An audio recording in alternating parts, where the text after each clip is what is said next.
السلام علیکم ورحمۃ اللہ وبرکاتہ۔ آج کے اس سبق میں ہم کائنات کی سب سے عظیم ہستی حضرت محمد صلی اللہ علیہ وسلم کے بچپن کے مبارک ایام کے بارے میں پڑھیں گے۔ ہم جانیں گے کہ کس طرح آپ صلی اللہ علیہ وسلم نے بی بی حلیمہ کے ہاں پرورش پائی، آپ کی والدہ ماجدہ اور پھر آپ کے دادا حضرت عبد المطلب کی وفات کے بعد آپ صلی اللہ علیہ وسلم کو کن حالات کا سامنا کرنا پڑا، اور ان واقعات میں ہمارے لیے صبر اور یتیموں کی پرورش کا کیا سبق چھپا ہے۔ پہلا پڑاؤ حلیمہ سعدیہ کے گھر قیام اور وہاں کی برکات۔ غم کا سال، والدہ ماجدہ کا مقام ابوا میں انتقال۔ اخلاقی سبق، مصیبت میں صبر اور یتیموں سے محبت کا درس۔ چلیے شروع کرتے ہیں آج کا سبق، بچپن۔ بسم اللہ الرحمن الرحیم۔ سبق نمبر 12 یعنی لیسن نمبر 12، بچپن۔ کیا ہے؟ بچپن۔ آگے الفاظ و معانی ہیں۔ دیکھیں، پہلا لفظ ہے طاعون، جس کا معنی ہے ایک مہلک اور متعدی وبا اور بیماری۔ مطلب طاعون ایک ایسا مرض ہے جو متعدی بھی ہے، ہلاک کرنے والا ہے، نقصان دینے والا ہے، لیکن متعدی بھی ہے، یعنی یہ دوسروں کو بھی لگتی ہے یہ بیماری۔ آگے ہے یہ لفظ لطف، جس کا معنی ہے مزہ، لذت۔ اسی طرح یہ لفظ ہے آب و ہوا، جس کا معنی پانی اور ہوا کی کیفیت، موسم۔ یہ لفظ ہے در، جس کا معنی ہے موتی۔ یہ لفظ ہے برکت، جس کا معنی ہے نعمت کی زیادتی۔ یہ جو نیچے دو نقطے دکھ رہے ہیں یہ غلط ہے، نعمت کی زیادتی۔ اسی طرح یہ لفظ ہے در یتیم۔ کیا لفظ ہے یہ؟ در یتیم، جس کا معنی ہے وہ موتی جو سیپ میں اکیلا زیادہ چمکدار اور قیمتی ہوتا ہے۔ وہ موتی جو سیپ میں اکیلا زیادہ چمکدار اور قیمتی ہوتا ہے، مراد نبی صلی اللہ علیہ وسلم۔ اسی طرح یہ لفظ ہے آگے آغوش، جس کا معنی ہوتا ہے گود۔ قیام کرنا، جس کا معنی ہے ٹھہرنا، رہنا۔ یہاں لفظ ہے ابوا، جو الف کے زبر کے ساتھ پڑھا جائے گا، لیکن یہاں لکھنے میں کیا لکھا ہے؟ ابوا، الف کے زیر کے ساتھ لکھا ہے، اور اس کے بعد آگے وضاحت بھی کر رہا ہے الف کے زیر کے ساتھ، جو کہ غلط ہے۔ یہ کمپیوٹرائز غلطی ہے، کتابت میں غلطی ہوئی ہے۔ اصل جو ہے یہ ابوا ہی ہوگا۔ ابوا الف کے زبر کے ساتھ ایک گاؤں کا نام جو حجفہ سے 23 میل پر واقع ہے۔ اسی طرح یہ لفظ ہے تربیت، جس کا معنی ہے پرورش۔ آخری لفظ ہے سرور، جس کا معنی ہے خوشی۔ اب آگے مضمون ہے۔ 2 سال بعد جب دودھ چھڑا دیا گیا تو حضرت حلیمہ رضی اللہ عنہ کا شارٹ فارم رے اور ضاد، ٹھیک ہے جی، رضی اللہ عنہ۔ یہاں رک کر کے یہ بات جان لے کہ جب فیمیل کا نام آئے تو وہاں رضی اللہ عنہ کہیں گے، اور جب میل کا نام آئے تو وہاں پر رضی اللہ عنہ کہیں گے، ٹھیک ہے۔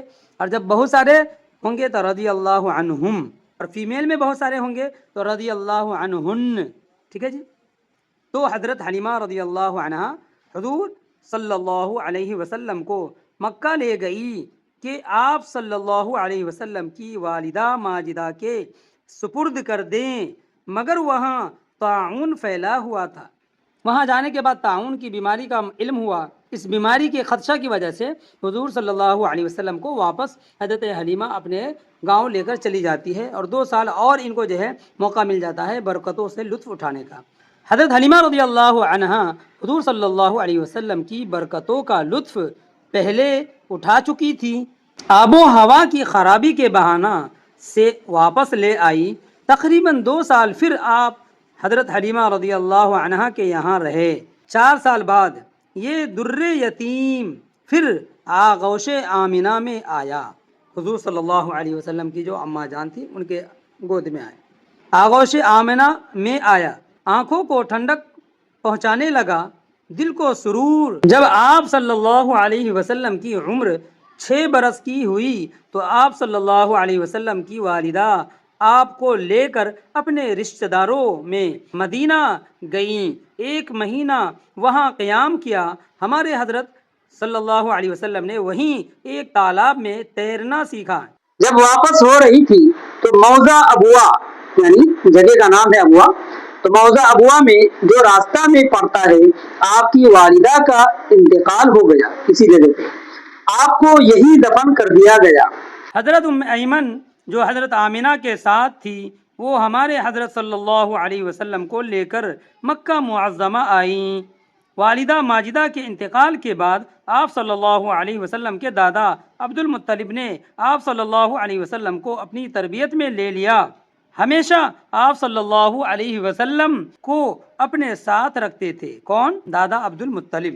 حضرت ام ایمن آپ صلی اللہ علیہ وسلم کے اور کام کرتی تھی، لیکن 2 سال بعد عبد المطلب کا بھی انتقال ہو گیا۔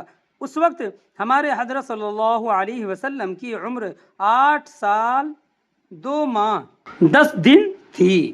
عبد المطلب کا جنازہ اٹھا تو حضرت صلی اللہ علیہ وسلم بھی ساتھ تھے۔ اداسی آپ صلی اللہ علیہ وسلم پر چھائی ہوئی تھی اور آنکھوں سے آنسو بہہ رہے تھے۔ اللہ اکبر۔ نتیجہ دیکھیے، نتیجہ دیکھو، مصیبت کو نحوست مت سمجھو، مصیبت کو نحوست مت سمجھو، مصیبت کے وقت صبر سے کام لو، یتیموں سے محبت کرو، بے وارثوں کی پرورش کرو۔ تمہیں کیا خبر یہ یتیم لا وارث کس رتبہ کا آدمی ہوگا؟ تم کیا جانو قدرت نے اس میں کیسا جوہر رکھا ہے؟ آگے دیکھیں، یہ چند سوالات ہیں جن کے جوابات کامنٹ کے اندر لکھنے کی ضرور کوشش کریں، اس سے آپ کی سیرت میں بھی پختگی آئے گی، آپ کی زندگی میں سیرت پاک صلی اللہ علیہ وسلم سے انسیت ایک لگاؤ پیدا ہوگا۔ سبق آپ نے اگر غور سے توجہ سے سنا ہوگا تو ضرور آپ کے دماغ میں یہ جوابات حاضر ہوں گے۔ دیکھیں، حضور صلی اللہ علیہ وسلم حضرت حلیمہ کے یہاں کتنے سال رہے؟ آگے سوال ہے، ابوا کیا ہے؟ یعنی جگہ کا نام ہے یا پھر کچھ اور چیزیں کیا ہے؟ یہ جواب آپ کو دینا ہے۔ عبد المطلب صاحب کی وفات کے وقت حضور صلی اللہ علیہ وسلم کی عمر کیا تھی؟ صلی اللہ علیہ وسلم۔ مدینہ طیبہ میں حضرت آمنہ کتنے عرصہ رہے اور وہاں حضور صلی اللہ علیہ وسلم نے کیا سیکھا؟ یہ جوابات آپ کو دینے ہیں کامنٹ کے اندر۔ جزاکم اللہ خیر۔ السلام علیکم ورحمۃ اللہ وبرکاتہ۔